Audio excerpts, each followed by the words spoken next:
os pintainhos que nascem quando falamos dos pintainhos machos. Esses animais então são considerados um excedente da indústria, então eles são apenas descartados e os métodos permitidos são também muito atrozes e muito cruéis, que são precisamente a asfixia e a trituração.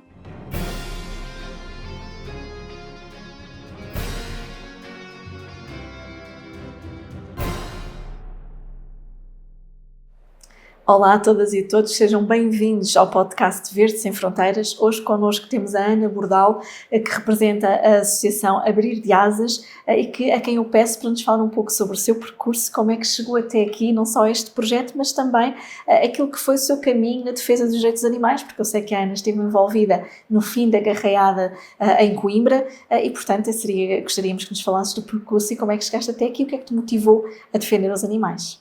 Olá, boa tarde. Obrigada pelo convite. Temos muito gosto em estar aqui representados. Aqui o meu percurso começou muito no seio da faculdade em Coimbra, após eu ter adotado uma gata e ela me ter aberto um bocadinho a minha perspectiva sobre aquilo que eu esperava até de gatos e me fez questionar a minha relação com outros animais. Acabei por questionar e, falando uma vez com uma amiga minha, percebemos daquilo em que consistia a garreada em Coimbra, que na altura era algo que eu como nunca tinha ido, não tinha muita noção daquilo em que consistia. E nessa conversa nós chegámos inevitavelmente àquele ponto em que dissemos que alguém deveria fazer alguma coisa. E acabámos por olhar uma para a outra e dissemos: nós somos alguém, se calhar nós deveríamos fazer alguma coisa. E foi aí que começou o nosso protesto, que acabou por culminar numa campanha mesmo contra a garreada dentro do programa da Queima das Fitas e que eventualmente, no espaço de 4 anos, acabou por ser bem sucedida e ela foi retirada do programa oficialmente. E foi a partir daí que tudo se começou a desenvolver para mim, fiquei muito ligada à causa. À medida que nos vamos envolvendo, também vamos percebendo melhor todas as outras situações e todas as vulnerabilidades de tantos animais na nossa sociedade. E depois, a partir daí, é muito difícil desligar. E cá estou eu, agora no novo projeto, Abrir de Asas. Tu na faculdade estás a tirar Direito, não é? Exatamente. Ou seja, foi uma bela forma de começar, ainda não chegaste à barra dos tribunais, mas já estás a somar pontos, pelo menos para a causa animal com a garreada. Quando começaste nessa aventura, alguma vez imaginaste, num espaço de 4 anos, iam conseguir efetivamente acabar com a garreada nas queimas? Não, sinceramente, não imaginava. Nós tínhamos muita vontade de dar o nosso contributo, mas sabíamos que era difícil, porque acho que é algo que nós todos sentimos na causa. Às vezes parece que os obstáculos são imensos e não sabemos bem como ultrapassá-los. Mas também foi uma grande lição que, com persistência, resistência, muita resiliência e lidando com a nossa frustração, às vezes batendo com a cabeça em algumas portas, se não desistirmos, acabamos por conseguir eventualmente os resultados que pretendemos. E foi uma grande lição, e lição mesmo de vida. E era um grande exemplo de como é que se podem divertir sem pôr em causa os Claro. animais e o seu bem-estar. Foi de facto muito importante e parabéns, obrigada por isso mesmo, Ana. Tem sido inspirador, não só o legado que deixaram. E agora neste novo projeto, Abrir de Asas, nós sabemos que anualmente temos cerca de 300 milhões de pintainhos que são abatidos pela indústria, são triturados vivos, estamos a falar da chamada maceração, ou seja, estamos a falar de pintainhos que, por não servirem depois para a indústria, acabam por ser destruídos de uma forma absolutamente cruel. Podes-nos falar um bocadinho, por um lado, esta ideia que às vezes, se calhar, as pessoas têm, até mesmo deste tipo de animais, que é uma ideia ainda um bocadinho preconceituosa do ponto de vista daquilo que possa ser a sua finalidade, até porque nós acreditamos que os animais existem para os seus próprios fins. Por outro lado também, o que é então Abrir de Asas e que projeto é este também tão inspirador? Começando pelo nosso projeto, é um projeto que nasceu focado aqui em desenvolvermos trabalho focado no bem-estar animal das galinhas, por isso chamamos Abrir de Asas. As galinhas, porque as galinhas? Porque elas são o animal terrestre mais explorado no mundo, infelizmente, e são um animal que, aliás, como todos os outros, têm a sua sensibilidade, são indivíduos muito particulares e muito diferentes de todos os outros, não é? Mesmo todas as galinhas são diferentes umas das outras, não é? Mas são uma espécie muito dócil, muito afetuosa, e têm capacidades que as pessoas, a maioria, penso, nem imagina, não é? A capacidade delas de ronronar, de reconhecer rostos, que muitas evidências científicas que já temos nesse sentido. E o nosso projeto nasceu então para trazer esta visibilização à exploração das galinhas e podermos trabalhar em prol do seu bem-estar e trazer melhorias significativas para a sua vida, apesar da exploração de que são alvo. Aqui, quando falamos na questão dos pintainhos, dos pintos, estamos no âmbito da indústria dos ovos, que é uma indústria muito cruel, como nós sabemos. Como as galinhas foram selecionadas geneticamente, têm vindo a ser selecionadas para propósitos muito específicos, seja a propósito da carne, que aí estamos no âmbito da indústria dos frangos, seja para a questão, a propósito da indústria dos ovos, que é onde se encaixa esta questão.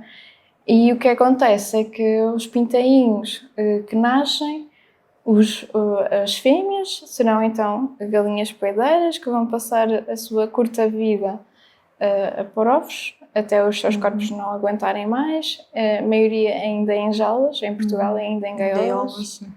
E é isso que se espera, até a sua produção de ovos diminuir e então o seu fim ser o abate.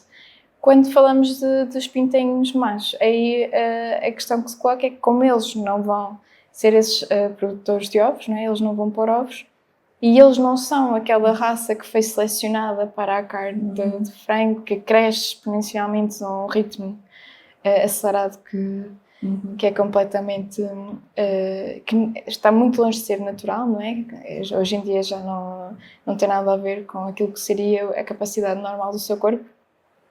Esses animais então são considerados um excedente da indústria e, como nós sabemos, então eles são abatidos aos milhões, 300 milhões é a estimativa, porque também não temos números concretos, porque nem sequer são dignos de... Às vezes parece que nem sequer têm essa... Exatamente. Não é? Não são considerados do ponto de vista individual. Exatamente, então eles são apenas descartados e os métodos permitidos são também muito atrozes e muito cruéis, que são precisamente a asfixia, a trituração. E nós temos essa confirmação, até por uma reportagem recente de investigação que houve em Portugal este ano, que precisamente em Portugal há incubadoras que optam pelo método da trituração também. E é uma prática que é absolutamente legal e que está normalizada no seio da indústria. E é contra isso. Essa é uma das nossas bandeiras, uma das coisas que nós queremos combater, porque felizmente já temos bons exemplos a nível europeu que já optaram por proibir mesmo o abate dos pintos no seio da indústria dos ovos e que estão a optar por outros meios mais éticos e que, ou seja, que acabam por nem prejudicar propriamente a indústria em si, acaba por ser até aqui uma questão que não releva nesse ponto e que acaba por ser muito mais ético e muito menos cruel. E é isso que nós defendemos também. Já agora, para quem nos acompanha, deixa-me partilhar, eu tive durante mais de 10 anos uma galinha de estimação, a Pombinha, apesar de ser um bocado estranho dar o nome de Pombinha a uma galinha, mas a verdade é que ela foi-nos oferecida, era um pintainho, e viveu connosco mais de 10 anos. Adorava esgravatar na terra, lá está, abrir as asas, voar, andar pelos muros do quintal da minha avó. Eu reconhecia o nome, portanto, e apesar delas serem extremamente dóceis, ela não tinha assim tão bom feitio, porque lá está, cada indivíduo tem a sua personalidade e ela não gostava de ser contrariada quando tinha que recolher ao final do dia e queria continuar a brincar no jardim, ficava sempre um bocadinho chateada, mas faz parte e nós éramos crianças quando a adotámos e nunca nos passou sequer pela cabeça desfazermos da Pombinha, e foi de facto, é uma boa recordação que tenho da minha infância. Também tinha cães e gatos e portanto estavam-se todos muito bem. Era um animal de estimação também. Era um animal de companhia, ou seja, isto só vem demonstrar que independentemente do fim para o qual os animais são detidos, eles têm de facto as suas características, têm as suas personalidades, têm o seu direito à sua individualidade e a existir, não é? E a manifestar o seu comportamento natural. Eu gostaria de pegar aí em duas coisas que tu disseste. Por um lado, a questão dos métodos alternativos. Acho que era muito importante para quem nos acompanha e até para a própria indústria perceber que hoje em dia já existem várias formas alternativas que podem ser promovidas e que até deveríamos estar, por exemplo, a utilizar os fundos comunitários para adaptar aquilo que são, que é a atuação da indústria, não é? Porque sabemos que é uma indústria que não vai desaparecer a breve trecho e, portanto, não sendo uma indústria que esteja condenada a desaparecer do ponto de vista económico, é importante fazer esta transição ética, seja pelo bem-estar dos animais, pela própria saúde humana e pelo impacto ambiental, porque a destruição dos animais desta forma também tem um impacto, desde logo no seu bem-estar, mas um impacto ambiental. Métodos alternativos são esses que podemos recorrer na indústria?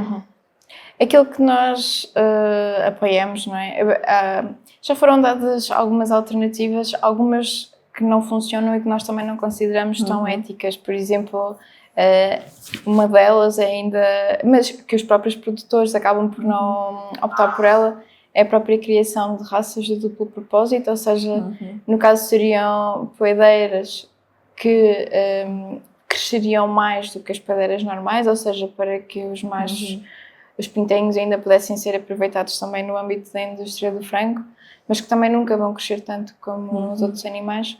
Ou então mesmo frangos que, no caso das fêmeas, pudessem ainda ser explorados para a postura de ovos. Não, acaba por não ser também a melhor alternativa, porque não resolve nenhum problema e acaba por também não ser muito ética. Aquela que nós acabamos por apoiar e acaba por ser consensual e, ironicamente, também aquela que os próprios produtores acabam por apostar bastante e é aquela que está com maior desenvolvimento a nível europeu. Nesse aspecto temos sido vanguardistas, não é? É precisamente a sexagem em ovo, ou seja, é a sexagem ainda dentro do ovo. Aqui no caso, identificar, não é? Qual é que é o... Exatamente. Ainda numa altura em que sabemos que não existe a possibilidade de sofrimento do pintainho, ou seja, permitindo que haja essa sexagem e que o ovo seja destruído antes de haver possibilidade de qualquer sofrimento no caso dos pintainhos machos. Essa acaba por ser a mais ética e aquela que resolve a meio... É feito um scan no ovo, não é? Portanto, é feita uma leitura, por assim dizer, recorrendo à tecnologia para que efetivamente se identifique o sexo. Sim. E depois só os ovos que são dos pintos machos é que são destruídos e os restantes são incluídos. Sim. Pois.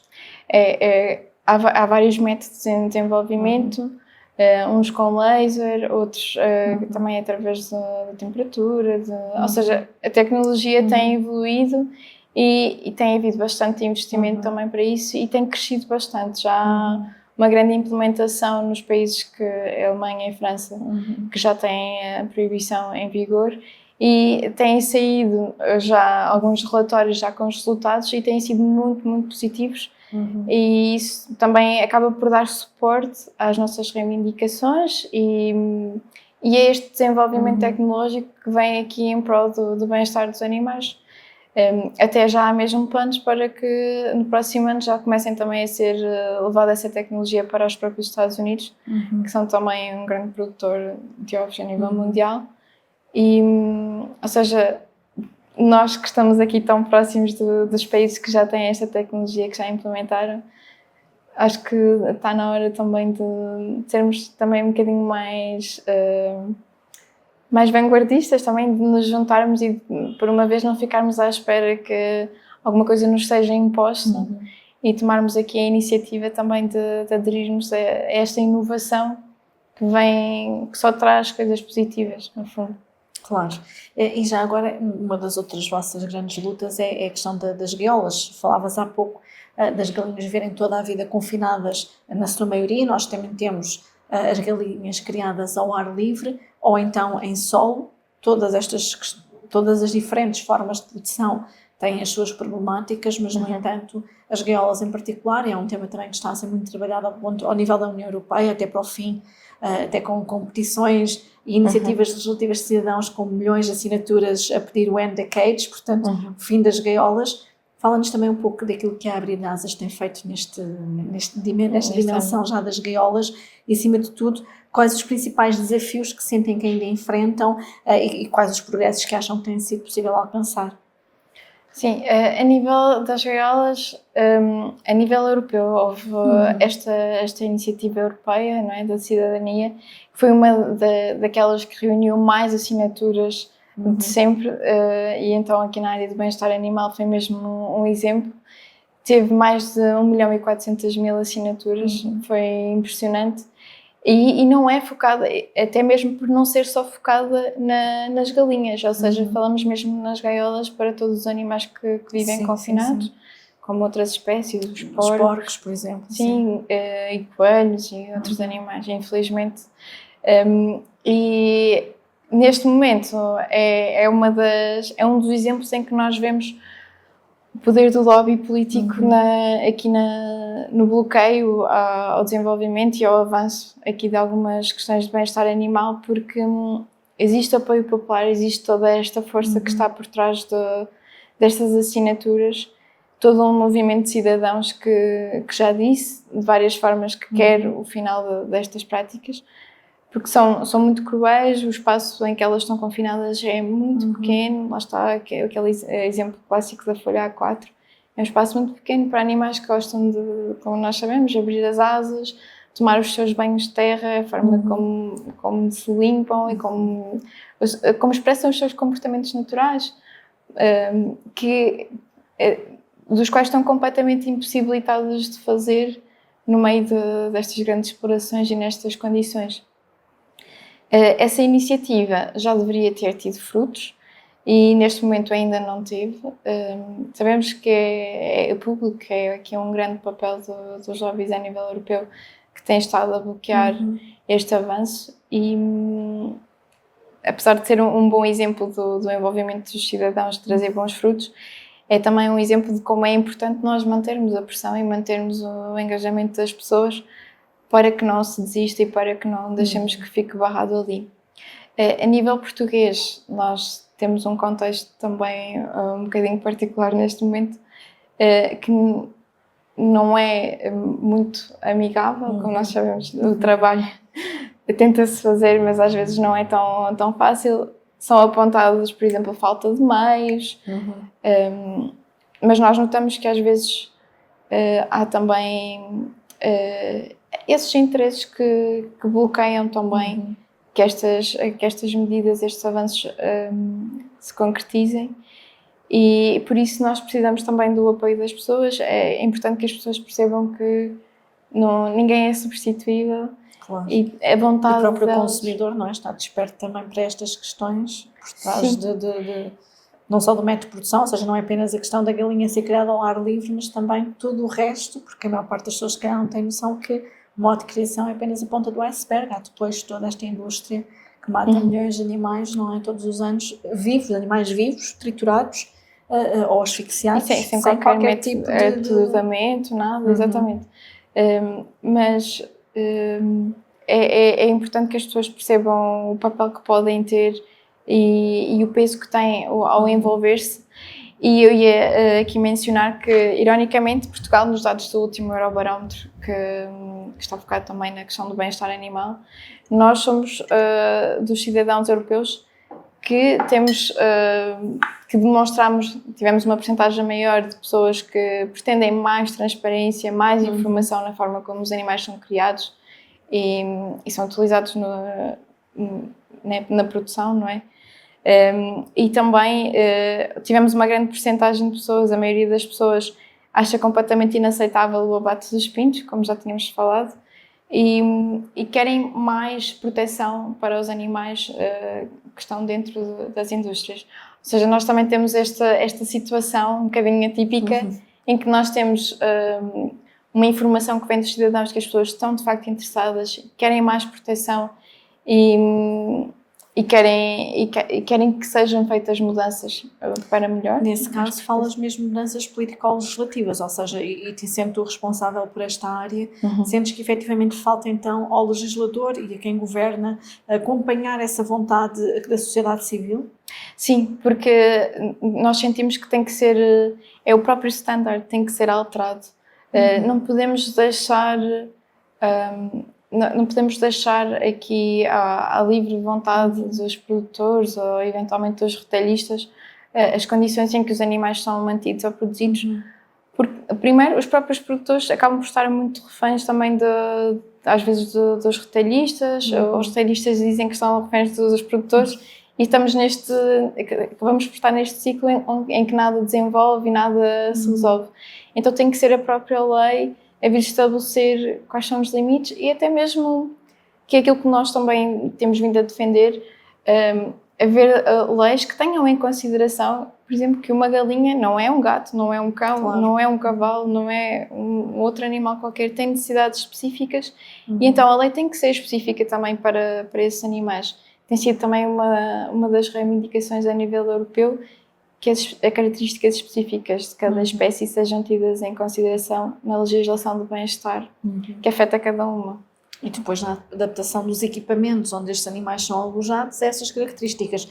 Há também aqui dados absolutamente também perturbadores. Nós todos os anos, pelo facto de ainda não terem implementado a medida, por exemplo, para que haja um sistema anti-incêndios e detecção de incêndios e também de prevenção nestas explorações, muitas das vezes temos notícias que dão conta de mais de 30 mil animais que morreram carbonizados numa exploração quando há algum incêndio e, portanto, para além depois destes detalhes que já existe uma sensibilidade da sociedade civil, ainda há toda a outra dimensão da prevenção que de facto acaba depois por ser muito frustrante. Mas achas que há aqui algum exemplo de algum projeto de sucesso que nos possas dar também de exemplo? Estamos aqui a falar das dificuldades acima de tudo. Onde é que podemos ir buscar também alguns exemplos mais inspiradores desta adaptação? Sabemos também que temos negócios alternativos, como é agora a questão do no egg, entre outros. Temos universidades a explorarem também aquilo que possa ser alimentos de dimensão de origem vegetal, mas ainda assim precisamos fazer muito mais porque sabemos que a realidade do terreno não é nada fácil para estes animais. É verdade. Nós achamos que um papel fundamental que nós também tentamos ter é um papel informativo e educativo, porque alternativas há imensas, felizmente, podem vir mais, são sempre bem-vindas, mas é possível, quer aqui no caso do consumo dos próprios animais, quer no consumo dos ovos, é possível termos alternativas que já imitam muito bem, ao ponto de não se ter saudades de nada. Hoje em dia já é muito fácil acedermos a essas alternativas, que podem vir mais e podem vir marcas portuguesas também, e é sempre um bom desenvolvimento. Mas há iniciativas bem-sucedidas. Nós achamos que o facto, por exemplo, da iniciativa de cidadania europeia ter tido a quantidade de assinaturas que teve foi um caso de grande sucesso, porque a quantidade de pessoas que se mobilizou em torno desta causa foi enorme, foi mesmo, continua a ser um exemplo. E no nosso caso, nós também temos a nossa petição a decorrer contra o abate dos pintos aqui em Portugal, que ainda estamos no caminho de conseguir, mas estamos muito perto de conseguir o número mínimo de assinaturas para também poder ser levada à discussão. E também sentimos que aquilo que nós sentimos das pessoas é que quando elas têm conhecimento da situação, daquilo que está a ocorrer, o choque é muito grande e é mesmo uma informação nova com que elas estão a deparar. Não são informações que façam parte da sua percepção daquilo que ocorre na indústria, e o nosso trabalho passa muito por aí também. Então, era isso que eu te ia perguntar, ou seja, que tipo de campanhas é que vocês têm feito para procurar sensibilizar o público, sendo que recentemente também houve esta reportagem que de facto foi aqui uma pedrada no charco naquilo que pudesse ser a realidade sobre esta indústria, porque era algo muito pouco falado, mas que campanhas é que têm então feito que possam de alguma forma educar e sensibilizar para o bem-estar destes animais? Então, nós temos a petição, no caso dos pintos, nós temos a petição a decorrer. Em relação à petição, nós vamos passar aqui a informação também para que quem nos acompanha, pelo menos a ver o podcast, possa assinar. Quem nos está a ouvir, depois espreitem também aqui no site, que vamos deixar aqui o link para que nos acompanhem e assinem, por favor, a petição da Abre de Asas. Sim, assinem, por favor. Relativamente à questão dos pintos, temos então a petição a decorrer. Achámos que era um tema que era importante trazer mesmo para a discussão. Sabemos que o PAN já apresentou iniciativas no passado e agora também, indo de encontro também ao fim desse abate e desta prática, e achámos que era a melhor forma de abordar esta questão. Relativamente às gaiolas, nós também temos feito um trabalho aqui, sobretudo político, como também tivemos um contexto muito particular com 2 eleições seguidas nos últimos meses, levámos sempre esse tema para a discussão com os partidos, tentámos perceber qual era o posicionamento que existia e partilhar essa informação com o público para que as pessoas também, neste caso no âmbito das eleições, quando votassem com essa informação e quem se preocupa com os animais pudesse fazer uma escolha mais consciente e mais informada. E agora, iniciando também a nova legislatura, vamos continuar a bater também nessa tecla e vamos continuar a trabalhar nesse tema até que consigamos que traga frutos. A nível europeu, porque também tivemos as eleições europeias, também trabalhamos aqui também com o Eurogroup for Animals e com animais de rua numa campanha que era a Maratona pelos Animais, e esses temas também foram abordados e continuam também a ser trabalhados a nível europeu. Sabemos que está um bocadinho bloqueado, mas há esperança de que seja agora nos próximos meses que haja novidades e eventualmente algum avanço. Será uma pena que Portugal tenha que ir de arrasto, não é? Exatamente, da União Europeia e não tenha iniciativa, mas sentimos que às vezes tem que ser assim, e se tiver que ser dessa forma que seja, o importante é de facto avançarmos e nós podermos ter melhorias significativas e podermos depois também, a nível nacional, trabalhar na implementação da legislação e vermos as melhores formas de proteger os animais. Até porque, havendo aqui tanta sensibilidade do ponto de vista até dos cidadãos europeus, não faz sentido que a política agrícola comum e os fundos da política agrícola comum não sejam canalizados para a implementação destas boas práticas. Há aqui também uma outra questão. Vocês têm trabalhado muito em cooperação com outras entidades, com outras organizações não governamentais. Já falaste do Eurogroup for Animals, que tem feito um trabalho incansável do ponto de vista até europeu para conseguir de alguma forma alcançar estes objetivos de uma maior consciencialização para o bem-estar animal. Em Portugal sei que trabalham com animais de rua, também com outras instituições. Sentem que tem que haver de facto aqui uma rede de cooperação um pouco mais alargada e reforçada, até tendo em conta alguns dos retrocessos que sentimos.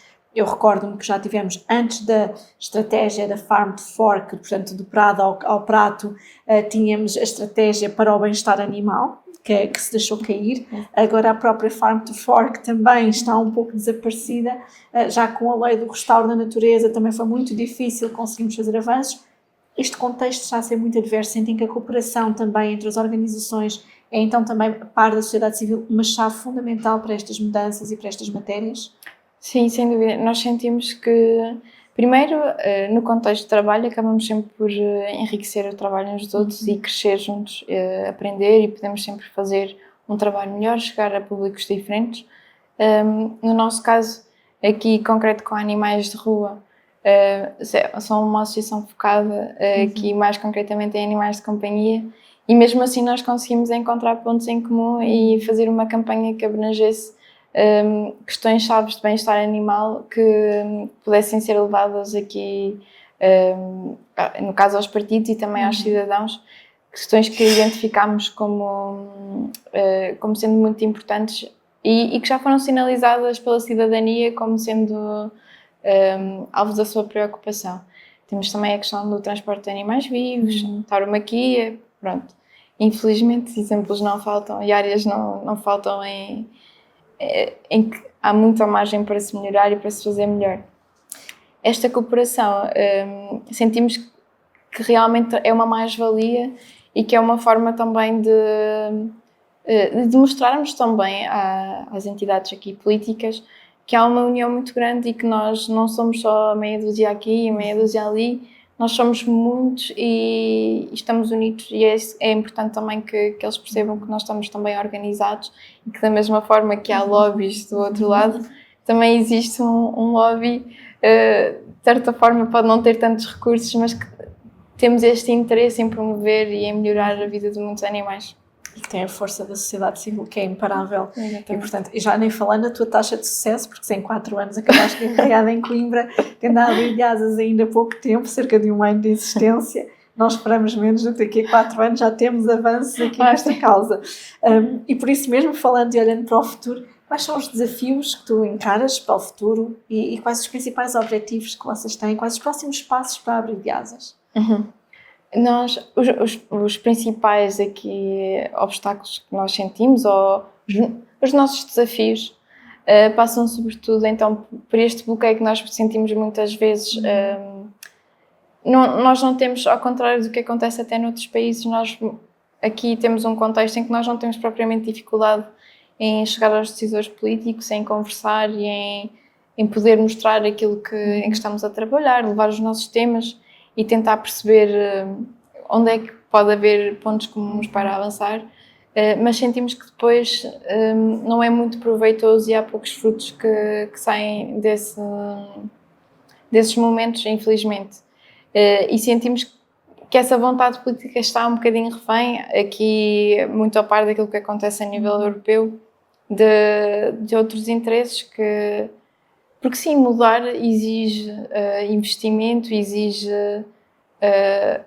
vontade, mas traz muitas coisas positivas e que são, na nossa ótica, superam largamente o manter a situação como está, ou chegarmos àquele ponto, lá está, de irmos a reboque novamente daquilo que eventualmente nos seja imposto.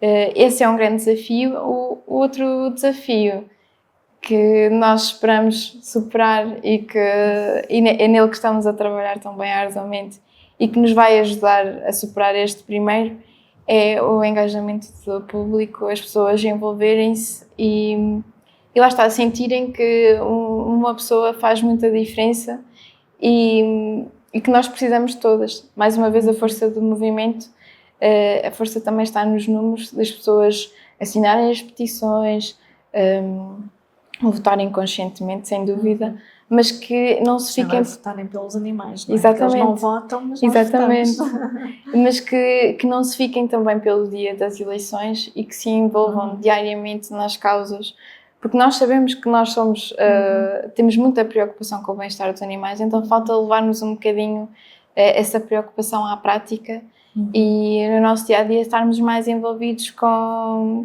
a causa animal e podermos ver onde é que em que momentos é que nós somos mais necessários e cruciais. Procurar informação. Queres deixar também o vosso site, ou seja, nós já falámos há pouco na petição, mas acredito que a participação cívica através do direito de petição é uma ferramenta muito forte, porque recordo que qualquer petição que tenha mais de 7.500 assinaturas é discutida na Assembleia da República em plenário, portanto, não só os outros partidos podem e devem também apresentar iniciativas. Neste momento o PAN foi o único que apresentou uma iniciativa acompanhando a questão do fim, pelo menos, da tratação dos animais vivos, no caso dos pintinhos. Queres recordar o site para quem está lá em casa a ouvir-nos, ou no trânsito, a esta hora, não sabemos, para que de facto possam visitar e assinar, dando assim mais força a estas iniciativas? Sim. O nosso site é www.abrirdeasas.pt. Podem procurar-nos também nas redes sociais com Abrir de Asas e nós precisamos também que as pessoas vejam a informação que nós estamos lá. Nós tentamos passar o máximo de informação, indo também de encontro a esta exigência de transparência que parece existir também dos cidadãos portugueses, por isso nós tentamos também trazer a realidade destas indústrias para que toda a gente possa ter o conhecimento e também tomar decisões de consumo mais conscientes e ter em consideração também o peso das suas escolhas, ou pelo menos saber aquilo que ocorre e ajudar a que haja mudanças legislativas que, mesmo para quem continua a consumir, sabe que pelo menos não tiveram um peso tão grande como têm neste momento e não têm uma pegada tão cruel como neste momento infelizmente ainda têm também. Até porque acredito que muita gente é por desconhecimento e não sabe, ou seja, independentemente do seu regime alimentar,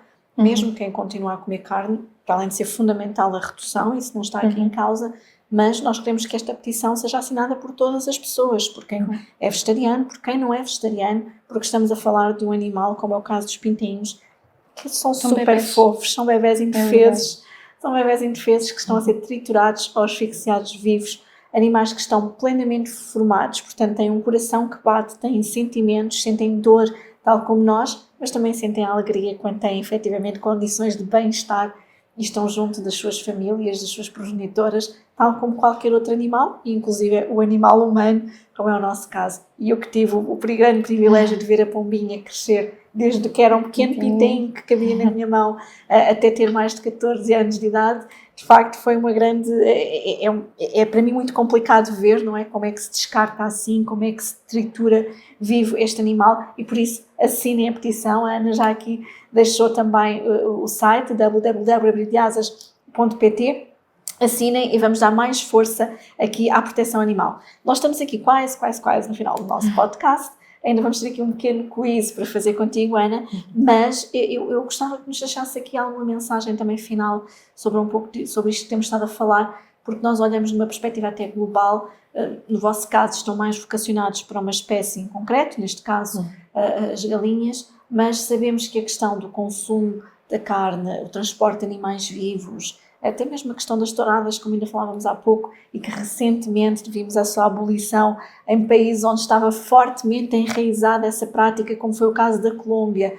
Vimos também, numa cidade como a de Coimbra, os estudantes conseguirem pôr o fim das garreadas, e temos assistido, de facto, um pouco por todo o mundo, estes movimentos civis que têm, de alguma forma, dado voz aos animais. Que mensagem é que nos gostarias de deixar, quer em relação a este caminho da proteção animal, quer também, por outro lado, aquilo que é o vosso projeto Abrir de Asas? Sim, nós gostávamos muito de deixar esta mensagem de consciência, de procurar informação onde ela existe, porque nós sentimos que também existe essa vontade das pessoas saberem o que acontece. Às vezes nós não conseguimos, temos também os nossos recursos são limitados, não conseguimos chegar a toda a gente, mas as pessoas conseguem chegar até nós, sabendo, por exemplo, ouvindo aqui o podcast e saberem onde está o nosso site, e também consultando muitas iniciativas do PAN que abordam tantas destas questões. Ou seja, no fundo é haver este envolvimento de procurar a informação, perceber como é que as coisas acontecem e perceber também, como estávamos a falar há pouco, não ter medo porque não somos perfeitos e não somos veganos, em procurar saber o que acontece e em ter uma postura diferente. Nós fomos muito abordados no âmbito da reportagem por muitas pessoas que nos diziam: eu como ovos, mas eu acho isto muito cruel e eu sou absolutamente contra isto. Ou seja, não tem que ver muitas vezes com as escolhas que as pessoas até fazem no seu dia-a-dia, mas com estes novos estándares que nós queremos colocar e impor, que acabam por trazer muitas melhorias sem impactar até o dia-a-dia de tantas pessoas. Nós queríamos deixar esta mensagem de consciência, de procura de informação e de união também, que procurem sítios para poder partilhar também estas preocupações, que se envolvam nas causas, aqui na causa animal, naquilo que podem, porque a nível local é sempre tanto que nós podemos fazer, por tantos animais de espécies diferentes e lá está, a força está nos números e nós somos muitos e só precisamos que as pessoas apareçam. Ana, muito obrigada pela tua participação. Foi um grande gosto ter-te aqui no nosso podcast Verde Sem Fronteiras, um podcast que não só aborda temas como do ambiente, a proteção animal, mas também questões sociais muito prementes. Hoje foi um tema que nos é muito caro, não só do ponto de vista do bem-estar animal, mas também destas espécies que muitas vezes são as mais exploradas pela indústria. Queremos todos arrastar a asa à empatia e ao bem-estar animal e trazer todas as pessoas para a nossa causa. Portanto, independentemente das pessoas comerem ou não carne, é importante que estejam sensibilizados para aquilo que tem que ser os estándares, como falavas há pouco, daquilo que são os patamares mínimos de bem-estar animal e de salvaguarda, porque tenho a certeza que todas as pessoas se indignam perante situações como a que vocês têm trazido a público, seja pelo facto dos animais serem triturados vivos ou asfixiados, seja pelo facto das galinhas poedaras passarem vida confinadas em gaiolas sem poderem manifestar o seu comportamento natural, e eu que fui a pessoa da pombinha, de facto tenho isso muito presente, a alegria que era ela poder esgravatar na terra, poder sentir o sol a bater-lhe nas asas e poder de facto manifestar o seu comportamento natural. E por isso peço a todas e a todos que nos estão aqui a ouvir, assinem esta petição para que depois possamos vê-la ser defendida na Assembleia da República. Mas não se vão embora, porque vamos ter já agora de seguida um pequeno quiz com a Ana, o nosso quiz de Verde Sem Fronteiras, e vamos então aqui a ver se a Ana passa com o sucesso que tem tido aqui na causa ao longo destes anos em relação ao nosso momento. E Ana, começava aqui por te perguntar, e tu vais saber esta de caras, qual é o principal objetivo do projeto Desmistificar a Galinha promovido pelo Abrir de Asas? A. Aumentar a produção de ovos. B. Acabar com o uso de gaiolas na indústria avícola. Ou C. Melhorar a dieta das galinhas. Certamente será a resposta B, não é? Exatamente, acabar com o uso de gaiolas na indústria avícola. Depois, na segunda pergunta, o que é que pretende a Abrir de Asas com a sua campanha contra a trituração de pintos vivos? A. Aumentar o número de pintos nascidos. B. Melhorar a qualidade dos pintos para a produção. C. Pôr fim à prática cruel da trituração de pintos vivos. Por fim, à prática com ela. Apenas e somente. E quantos anos é que vive uma galinha? Eu já aqui dei algumas dicas, mas pelo menos avaliar pela pombinha. Se calhar aqui... Bem, eu vou fazer primeiro aqui a pergunta standard, mas já vamos aqui dar um passo atrás. A. Entre 5 a 10 anos. B. Entre 10 a 15 anos. Ou C. Mais de 15 anos. Nós sabemos que as galinhas, até no seu estado selvagem, viviam mais de 15 anos e temos até a história da Peanut, que era a galinha mais velha do mundo, que chegou aos 21 anos. E a pombinha ficou nos 14, não é? Mas sabemos que elas... Exatamente, são mais de 15. Mas em média no cativeiro tem ideia qual é o tempo médio da duração de uma galinha? Portanto, na indústria aqui dos frangos, eles são abatidos entre os 30 e os 40 dias de vida, que é mesmo muito pouco. Na indústria dos ovos, as galinhas poedeiras normalmente vivem 1 ano, porque depois é quando a produção começa a decair, ou seja, quando os seus corpos já não têm capacidade de manter toda aquela postura para a qual foram selecionadas, e é quando são levadas para abate. Ou seja, são anos e anos de vida que são perdidos, que também faz parte daquilo que é inerente à indústria, mas não focando nesse aspecto, pelo menos enquanto elas estão vivas, que tenham melhores condições e que consigamos que não seja tão mau e que seja menos cruel para aquilo que elas passam. Muito obrigada, Ana. Foi um gosto ter-te aqui no Verde Sem Fronteiras. Eu, depois de te ouvir aqui, não posso deixar de recordar quem nos acompanha que o Gandhi dizia que o progresso de uma sociedade se vê pela forma como tratamos os animais, e tenho a certeza que quem está a acompanhar-nos ficou mais inspirado para nos ajudar neste bom combate que é lutar pelos direitos dos animais. Obrigada e até breve. Obrigada, muito obrigada.